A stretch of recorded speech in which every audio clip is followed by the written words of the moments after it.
Hi, everybody. So glad to be back again. I tell you, it's the best part of my week.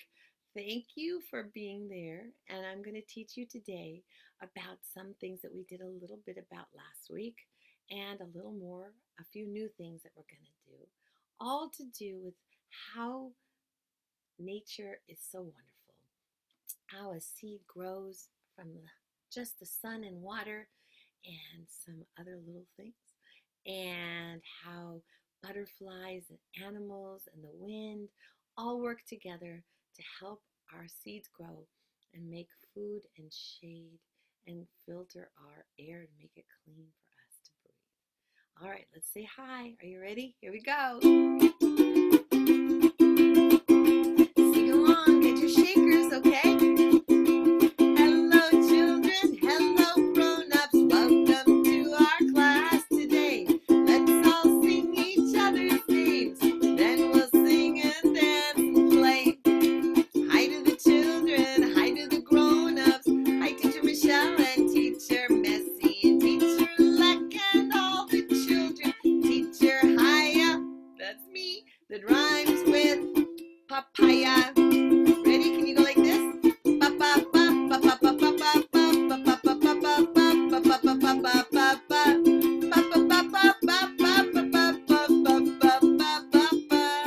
we're gonna go fast like the wind. Ready? Make a big wind sound. Good. Do it again. Now take a big breath in. Now big wind.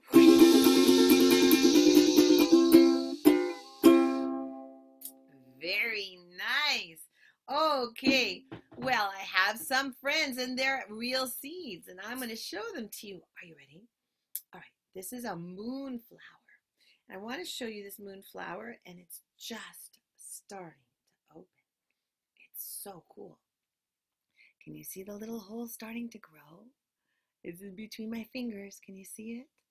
It is starting to what is called germinate. What germinate means it's starting to grow. Something inside from the water that loosened it. I just put it in a little bit of water on a paper towel for a few days, and it started to open. Isn't that cool? Okay, here it is real close. Now I'm going to show you a little bit bigger. That's one of them. The next one got even bigger. It's opening more, Do you see something's coming out? Wow. Let me see if I can make that part show more. Here you go. It's opening on the inside, and there it is coming out.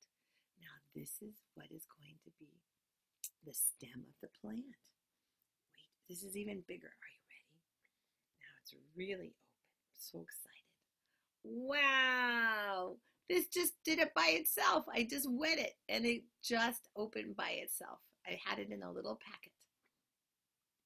And this is a littler one that's closed still a little bit. So they didn't all open at the same time. Seeds take different amounts of time to open up. And sometimes it's because it's warmer or wetter in some part of where they're growing. So when you go home today, or when you're home, I want you to take a paper towel, put it on a piece of foil, wet the paper towel, and see if you can find seeds outside of your own to put on the paper towel and let it grow. Apple seeds from your apple, or strawberry seeds from the outside of the strawberry, because that's one of the plants that's very special because the seeds are on the outside. All right, I'm going to put these down. I'm going to show you a little picture of the way a seed grows. Do you remember? Here's our seed. Looks like a bean, doesn't it? That's our seed.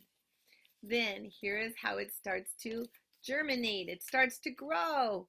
Do you see the little green part? That's so cute, isn't it? Now it's so big. It's so much bigger. It's going to be a seedling when it starts to get a little leaf on the top and roots on the bottom. Is my little seed a seedling yet? No, it's just a seed. We can give it a name. We can call it Solly the seed, all right? And it's going to be a seedling by next week, I hope. I hope so. Now, I want to read you a beautiful story because seeds have to go somewhere. They have a job to do. They have to grow, right? And you eat breakfast and you go to your room now, but you're going to school or you go to school. And that's how you grow and learn. Well, the seed has to grow by being carried by something. And what do you think it gets carried by? Can you guess? What would carry? Did someone take it in a basket with them to work? No. The wind. So I have something that sounds like the wind. Are you ready? Here we go. Can you close your eyes if you want to make it feel real, like it's really the wind? The wind carries the seed in the air.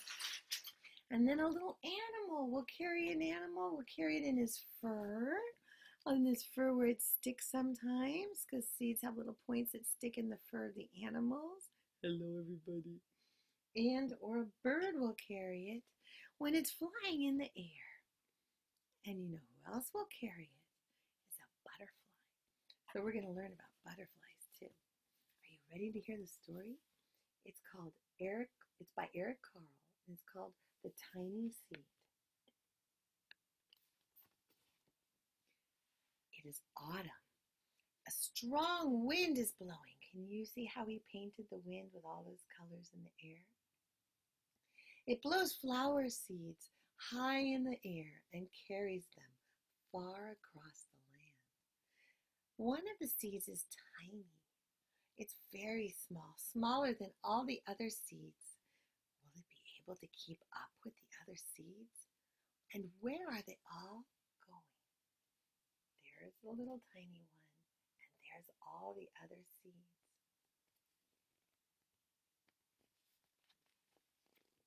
One of the seeds flies higher than all the others. Up it goes, it flies too high, and the sun's hot rays burn it up. Oh, but the tiny seed sails on. This is our tiny friend, you see him? Another seed lands on a tall and icy mountain. Right here, do you see it?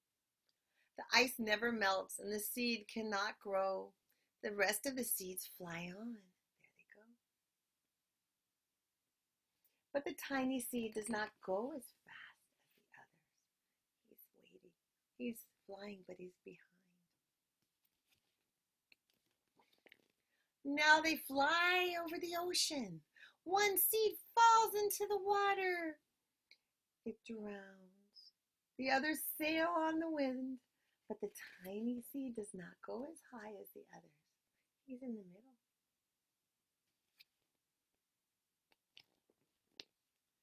One seed drifts down onto the desert.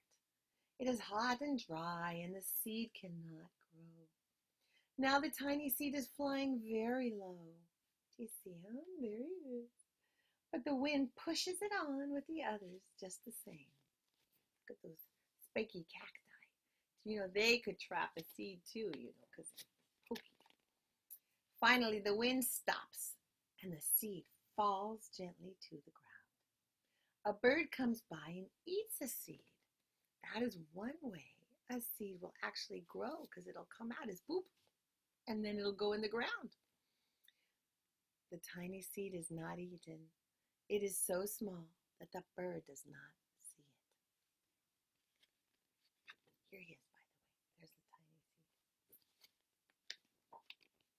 seed. Now it is cold winter. After their long trip, the seeds settle down. Who's there?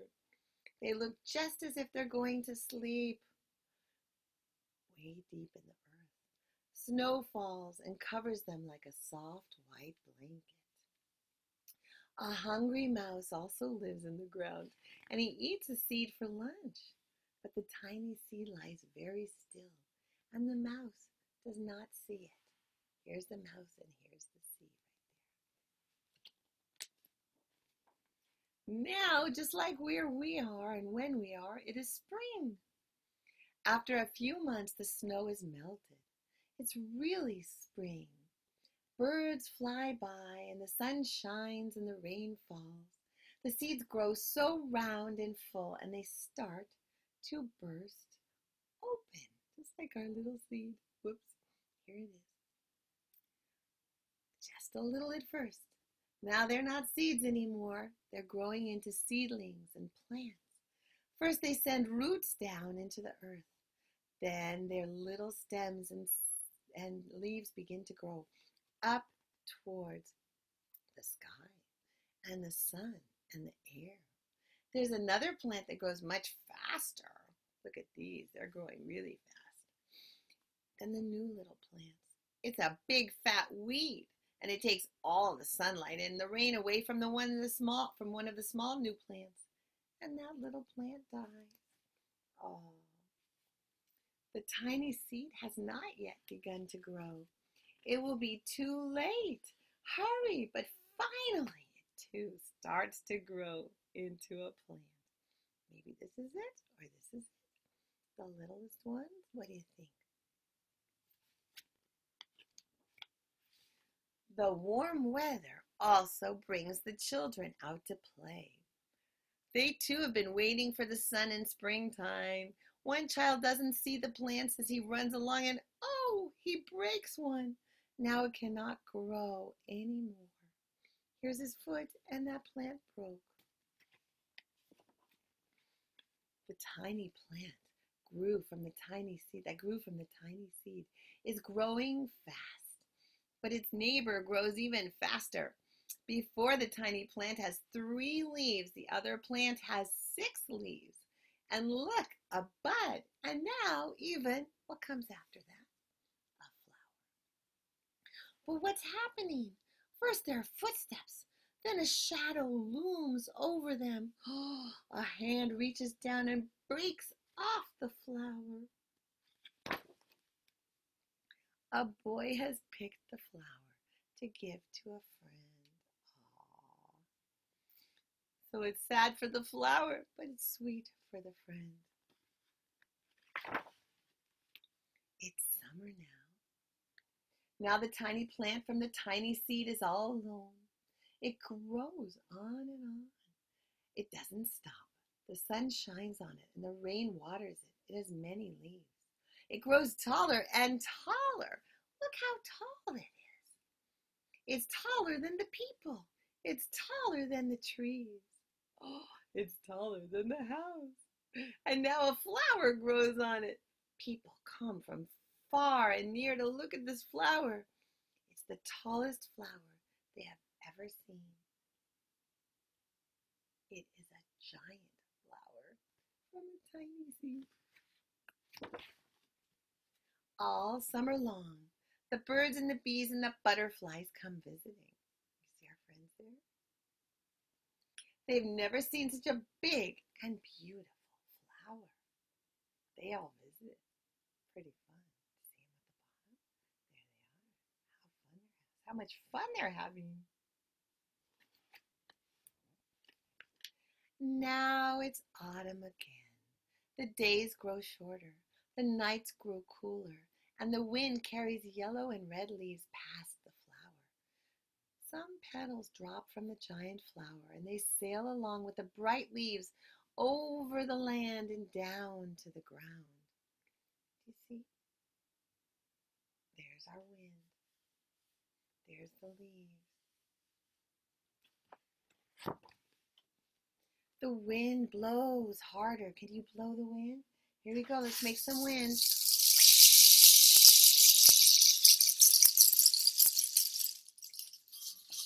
The flower has lost almost all of its petals. It sways and bends away from the wind, but the wind grows stronger and shakes the flower. Once more the wind shakes the flower, and this time the flower's seed pods open. And these are seed pods, by the way. This instrument is made out of seed pods. You can see the inside. Out come many tiny seeds that quickly sail far away on the wind. And that is the end of our story. And I like that story because it makes you feel something about those little seeds that we don't really think about every day. Now, what grows at the end of a stem that starts with a little seed? is a beautiful flower. I'm going to show you the most beautiful flower that I have in my garden. It actually changes every minute. It was bigger before. It's called a buddleia. A buddleia is also called a butterfly bush, and there's two colors it comes in. It smells really good.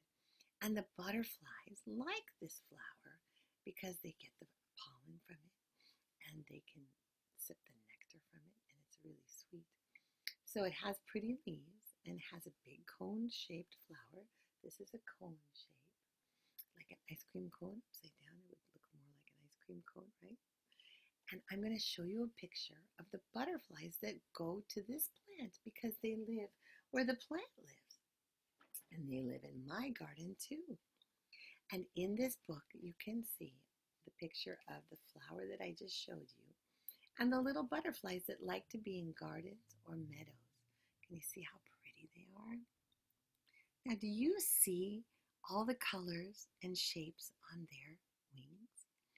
Something very special I learned about butterfly wings. There's three things. One is they have scales, very tiny scales, and I will show you a picture. But in the meantime, you can see that they make up in different colors all kinds of shapes. And the scales are iridescent, which means that they sparkle and shine in the light. And the colors have a job to do. The colors have to protect the butterfly because it's very fragile. And it can only live sometimes for 2 weeks, up to 11 months, depending. But they don't live more than a year. And it also has to make the butterfly boy see the butterfly girl so they can make eggs together and make more butterflies because that's the way they do it. But they have to see each other. So sometimes the boys are more colorful than the girls, or sometimes the girls are more colorful. And what they have on them are these little eyes too, these little circles that look like eyes. And the eyes are special to scare away their enemies, the birds and the other animals, the hawks that will eat them, so that they have scary looking eyes on them to make them go away. Now here are the butterflies. Because they're insects, they have antennae. And that antenna helps them. But if they have a special design, some of them do, it'll make it look like there's antenna at the bottom of them here. So that the animals think that they're upside down and they don't go near the part where the eggs are laid. So it protects them. And one more thing that's so cool or so warm, it keeps them warm when their colors are darker. When they have dark colors, butterflies stay warmer. Why is that? Well, I want you to do your second activity. I want you to go outside and put a dark color on you of a jacket or a shirt and see how the dark color in the sun makes you hot right away. It does the same thing to the butterfly. And then you will know how they stay warm because they don't have a house. They often live underneath the leaves in a big tree that has big leaves in it. And we see butterflies not too far away from us because there's a place called Monterey in the south near Santa Cruz, and that's where the butterflies come, who travel all the way from Mexico over almost 2,000 miles. These little butterflies that we have in our garden, they don't travel very far. And you'll find many kinds, and they sip the sugary nectar of the flowers that grow here. And they have special names. Ready? One is called a red admiral, Milbert's tortoise shell, buckeye, and cabbage white. I see a lot of white butterflies. I think that's what I have mostly. And they visit this purple buddleia or butterfly bush. And the spring azure also flies near the trees. It's one of the first butterflies you'll see in the spring. Many, many different swallowtails also visit our garden flowers. So here is the swallowtail. Oh, here's the cabbage white. And this is the spring. Oh, let me see if I can show you better. Here we go. Cabbage white. And this one is the spring azure because azure means blue. And the next one is Annie Swallowtail. That's Annie Swallowtail. And this one is the peacock one, right? And this one, let's see if we can find it. is the buckeye because it has all those eyes on it. And this one is the red admiral. And this one is the small tortoiseshell. Let's see if I did that right. Yes, the small tortoiseshell. So those are the butterflies that I want you to look for in your garden. If you can do the third activity, I want you to draw a picture of any butterfly that you see. Just make it simple and put the color you see, if nothing else. Okay? That is very nice of you. All right. Now I'm going to turn off for a minute and I'll be right back. Hi, everybody. I want to show you a very special butterfly. And that butterfly is called a monarch butterfly. This monarch butterfly comes all the way from Mexico. It flies thousands and thousands of miles. And many butterflies, many monarch butterflies, travel in different directions. So I want to show you which way they go. From where we live in California, right here, they're going to go in the spring where the black arrow goes. So they're going to go from our place where we live near the coast, where the ocean is and it's warmer. They're going to go all the way up to Canada.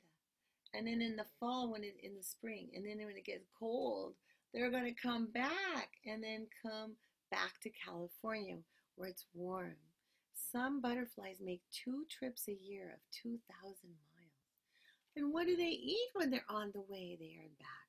They eat a special plant called a milkweed plant. And it's very milky. It looks like white water in the plant. So that's why they call it milkweed. And if we don't have enough milkweed, which we don't right now because people's houses have taken over the place where they grow, and people are using poison in the form of what's called a pesticide to help grow certain plants instead of using natural things, and that hurts the butterflies. Another thing that hurts the butterflies is what's called ethanol, and ethanol is in the car's gasoline. And so we need to tell the people who make that, the companies, to please stop doing that. And we need to tell the people in the government, please stop buying it from them because ethanol and pesticides are not good for butterflies. In fact, out of 10 butterflies, there are 9 gone. Every time they are born, 9 die and only 1 live because of these things that are not good for the butterflies. So I want you to become someone who can help save the butterflies by planting a plant called a milkweed plant. And my friend Paul has in his garden. He called me up and said, remember to plant some milkweed because this is the special time where we need to save the butterflies. All across the United States, that's where they go. Up, up, up, up when it's cold. When it's warm, they go up to Canada and then come all the way down to Mexico where it's warm. Look how far they go and they're so little. So I want you to understand that people organize, they come in a group and they actually help teach us.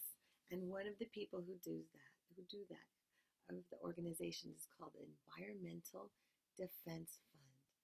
And they try to raise money for that. And look at that cute caterpillar. Can you see that? So if there's any chance that you know anybody grown up who wants to help the butterflies, you can tell them that the Environmental Defense Fund, EDF, is trying to help them. And show them this video. All right. Well, I have a special flower. It's a beautiful lily. And it has something very special. And I want to show it to you. So I'm going to show you it. But I'm going to stop it for 1 minute so we can get it ready. Hi, everybody. I can't wait to show you the flower and all the parts that I thought would be most interesting. So here you have part of a flower. Let me put this down so you can see it. Ready? Aha! Okay, so here's the stem. That's the stem, right? The stick. And here are the flower petals, right? Can you see how pretty that one is? Look how pretty the colors are. Purpley. Now, the style is this green part that stands up and holds the littlest part on the inside of the flower. Let me show you the flower that's when it's flat so you can see how it's all together. And I flattened this one for you to see, yeah? So do you see that little part called the style. Now, on the top is the anther, and this is the filament. Over here are the filaments, these little white things right there. Those are filaments, and the orangey stuff is the anther, or this part is covered with pollen. That's what they love, those butterflies and the bees and the birds, everybody. And the orangey stuff that gets all over you and all over this paper, that's what they collect on their bodies, and they collect on their wings, and all the ways they carry it, and depending on the animal or the insect, and carry it to the next flower or to the bees. The bees carry it in their hive. So that is very cool, isn't it? So can you see one more time? I want to show you. Okay, so flower petal, flower stem, here's the style, here's the anther, here's the orangey pollen, and here's the mess it makes all over. And those are the parts of a flower. And we learn those now. We can learn them again. And then we can know who and what those bees and birds and bees and butterflies are visiting. Okay, now I want to tell you a little bit about a bee, because bees you know a little bit about from your classroom. But the bees that I have here have a little picture. It's very nice. And I want to show you the parts of a bee. Now, because it's an insect, it has a thorax, that's a belly. It has an abdomen, that's actually a belly too, and a head. So it's all in order. The thorax is in the middle where the legs are attached often, and then the abdomen. And that also has a stinger if it's a bee, right? And I brought a real bee to show you, and I want to tell you a little bit about it. So, what is an insect? An insect has invertebrate, which means they, unlike people, have no backbone, no spine inside their bodies. They have 6 legs and 3 body parts: a head, a thorax, and an abdomen. And there were about 200 million insects for each person on Earth. It's a funny one. Here's a funny bug story. A stink bug. A stink bug is stinky. And he gets their names because they really do stink, and they make us smell to keep people away. And what's very interesting about an insect is their skeleton, their bones are on the outside of their body. How would it be if you walked around and your bones were on the outside? That would be weird. Okay, so I want to show you this bee. Are you ready? Poor little guy. He was on my ground, so I didn't hurt him. He was already gone. But I want to show you the bee. Do you see his head? There's his head right there. I'm going to put it higher. Let's see if it goes sideways better. You can see it better. There's his head. And you see his wings? Yeah. And now I'm going to show you the bottom of him. There's his belly. And there's the middle is the thorax. And then the bottom is the abdomen, his tummy.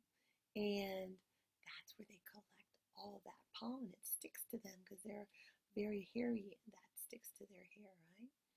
And the stinger is at the back, but I think it's gone. That could be how he died. I don't know. So that's a little honeybee. And there are drones. Those are the worker bees. And there's a queen bee, but I don't have that one. But I have a little bee, and he's not going to sting. Well, he's not going to sting me because he's not alive anymore. But he's a good one for showing you guys. Yeah? All right. Now, we're going to learn about one more thing before we go. I'm going to pause it. I'm going to teach you about a hummingbird, the other animal that carries seeds. Hi, everybody. Here is the most fascinating bird, and because you guys are littler than grown-ups, I wanted to show you the littler birds, and they're the fastest in the world. And look at the beautiful bird. Isn't it beautiful? If you look very closely at their wings, very close up, I'm going to show you how come they're so beautiful. Because they have little bubbles, and they have little bubbles like you blow bubbles on their wings, and it makes the light go in different directions. It's called iridescent, and it makes light look like a rainbow. And some of them are called ruby and sapphire, which are red and blue because they have all these colors in them from bouncing off the sunlight. So I want you to know that they're very beautiful, and you can go home and do your fourth activity, which is to blow bubbles and see how they are all the colors of the rainbow when you blow them in the sunshine. Now, what is also very special about a hummingbird is that it can fly in all kinds of directions, and its wings, like a helicopter, it goes backwards and forwards and hovers all around. And its wings can go in any direction, even upside down. Their muscles are so amazing. Look at that. They are so strong. They can go up and down, which makes them go so fast, faster than the other birds. Their bones are very light. They're like little matchsticks, and they're hollow so that they can fly, and they're very light. And then what is also very special is that it looks like the largest bone is the breastbone, which supports those muscles that makes those wings go so fast. So they're very strong over here. Now, their nose, or proboscis, is very long. It's a beak. It's not a nose like a nose, but it's where our nose would be, right? And that is very unique. More than a third of the hummingbird's weight is in its chest muscles, and they're the bird's largest muscles, and they're needed to power this magnificent flight. And the hummingbirds glisten in the sunlight, as I said, and many have bright crests on their heads. This is the color of this one's head. Isn't that cool? All right. And the last thing I wanted to show you is, this is what I was talking about. The bill and tongue are used to get the nectar from the center of the flower. I just showed you the lily. And the end of the tongue is split into two feathery tips, two parts to their tongue that soak up the liquid nectar. And you can see how a tongue can soak up liquid. For your fifth activity, you can roll up a piece of paper towel and see how one end in a bowl, and put it in a bowl of water. Can you see? And then see how it absorbs that. See how the liquid rises through the towel? This is the same way as the hummingbird's tongue soaks up the nectar. So that's our fifth activity, to do bubbles and soaking up the nectar. I'm going to show you a beautiful picture. Oh, I want to show you one very unusual hummingbird. How fancy is that? Is that amazing? Look, it looks like it's wearing a skirt. Isn't that fun? Wow. And then I want to show you a beautiful one. Look how iridescent. That's our fancy word for today. Can you say iridescent? Let me hear you say it. Iridescent. Look at the green. Isn't it beautiful? And the purpley colors in the wings. Oh my goodness. I never get to see a hummingbird standing still, so it's very special. And here's the flower, and he's going to go for the nectar. And his forked tongue, the two parts, are going to soak up all that liquid. And he's going to have to eat a lot because they work so hard. That's why they eat sugar, because they have to burn it up really quickly. So they eat a lot of nectar, which has a lot of sugar in it. All right. They get to eat sugar. Their mommy does let them eat sugar. Our mommies don't let us eat so much sugar because it's not so good for us. They are also really, really good at building a nest. Do you remember how we built nests? And look at that pointy, pointy beak. How are they going to build a nest with that pointy, pointy beak? Well, they catch a spider's web on their beak, and it's sticky, and it helps them stick all the different things together that they need, like leaves and such, from their web, their nest. See, and there's the birds in the little nest, and they usually lay 2 eggs, each hummingbird 1, 2. And this is what they look like right there. 2 little hummingbirds, eggs in the beautiful nest. Isn't that pretty? And there's the mommy going to get food after she's finished making the beautiful nest. Now, I want to thank everybody for learning about all the animals that carry seeds, and all the wind and air that's stronger than just a breeze that carries the seeds, and all the animals that carry the seeds, and the butterflies that carry the seeds, and how brave the seeds are as they travel in the air that we saw in our story. Here's a pumpkin seed, so when you eat pumpkin, you can save these seeds too, right? And you can plant them, start them just in a piece of paper like I did. And eventually you can make dry ones and make a shaker out of them too. All right, so we're going to say bye-bye and thank you. And then next week we're going to read a story about a hummingbird to remind you what a hummingbird is all about so we can reinforce it. All right, let's say bye-bye. Now it's time to say goodbye. When you are sad, it's okay to cry. Let's sing everybody's names. Then we'll sing more songs and games. Bye to the children. Bye to the grown-ups. Bye to the teachers. Bye, Teacher Chaia. And my name, it rhymes with papaya. And I'm so glad you're here with me. Let's see if we can squeeze a little song in. Our little planting song. Do you remember from last week? Inch by inch, row by row, gonna make this garden grow. Gonna warm it from below till the rain comes tumbling down. Inch by inch, row by row, God bless these seeds I sow, and warm them from below till the rain comes tumbling. Can you make it tumble? Tumbling down into the fertile ground, which means a ground that is good for seeds. So let's make our seed grow. Ready? Here we go. Here's your seed. Make it grow. Oh, the sun and the rain, it becomes a seedling with the roots and the leaves all growing. And then hopefully it will become a beautiful flower. Thank you, everybody. See you next time. Bye now.